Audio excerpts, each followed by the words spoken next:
À Saint-Émilion, l'histoire elle est tout autour de nous, donc c'est facile de raconter une histoire à Saint-Émilion. C'est peut-être plus difficile ailleurs. Ici, l'histoire, voilà, on est sur un vignoble ancestral, sur des coteaux pratiquement uniques au monde.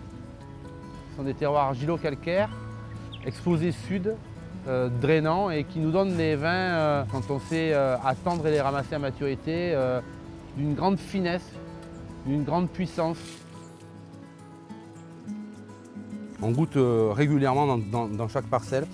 On fait ça tous les 2 jours. Après, on va goûter régulièrement des raisins. On va apprécier en fin de compte l'épaisseur de la pellicule. Plus elle va s'affiner, plus le tanin va être fin. C'est mûr, hein, c'est parfait. Le tanin est fin. Ouais.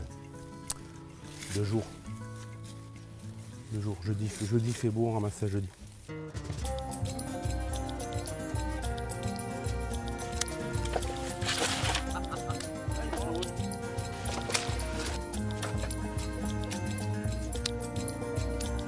Quand on a repris le vignoble, les façons culturelles étaient conventionnelles. L'utilisation du désherbant était monnaie courante sur cette propriété. Donc notre premier travail, ça a été d'une part déjà de supprimer tous les herbicides, décompacter, retravailler les sols, refaire plonger les racines pour que la vigne, en fin de compte, aille puiser dans le sol, ce qui va lui permettre d'exprimer son potentiel et le potentiel de son terroir. On a des techniques aujourd'hui, que ce soit le contrôle de la charge, les feuillages, l'aération des grappes naturellement, toutes ces mesures prophylactiques qui nous permettent de ramasser un peu plus mûr. Les tris aujourd'hui qui nous permettent de sélectionner effectivement uniquement les graines les plus mûres.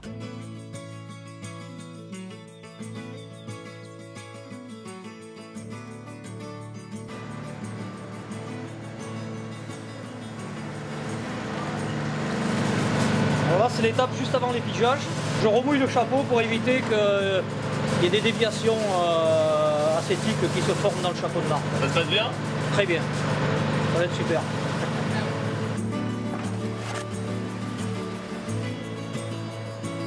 En fait, le but c'est d'avoir toujours ces baies, on les veut entières. On les veut entières dans la cuve. Le raisin arrive des parcelles avec le tracteur. Ensuite, on les décharge. Ils les met dans un égrappoir. Ça sépare la graine de la grappe. Elles tombent sur la table de tri. Ensuite, elles sont égouttées et après passent sur la table optique. Donc ensuite, ils sont repris à la main. On les met dans des contenants et ils vont directement dans la cuve bois en tronconique, toujours manuel.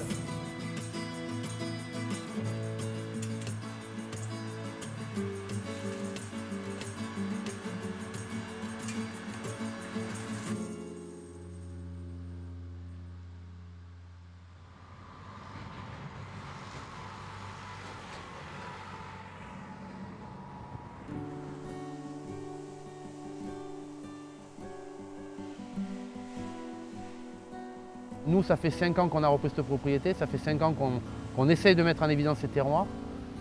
Le classement, il se fait sur 10 ans, donc on va prendre les 10 dernières années. Aujourd'hui, si on prend les 3 ou 4 dernières années, oui, je pense qu'on est classé, on a la qualité d'être classé. On espère, dans 10 ans, oui, effectivement, dans 10 ans, pouvoir présenter le classement et montrer qu'à Capéguier, on peut faire aussi des grands crus classés de Saint-Émilion.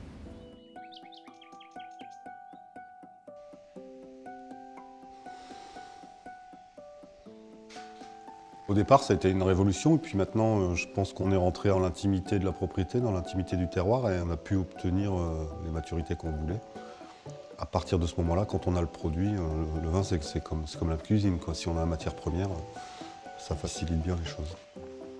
Les vins qu'on rêve de faire ici sont des vins, je qualifierais d'identitaires, parce qu'on a la chance d'être sur un spot où on a des jolis terroirs, avec des parcelles assez différentes, et sur lesquelles on peut extraire des vins avec des identités, des arômes, des formes extrêmement différentes. À nous d'essayer de trouver le bon assemblage. C'est un petit peu le profil d'un puzzle. Chaque parcelle est une pièce et on a en gros 18 mois pour faire en sorte qu'elles s'encastrent les unes dans les autres pour donner un résultat cohérent et esthétique. Une petite torréfaction. Ouais.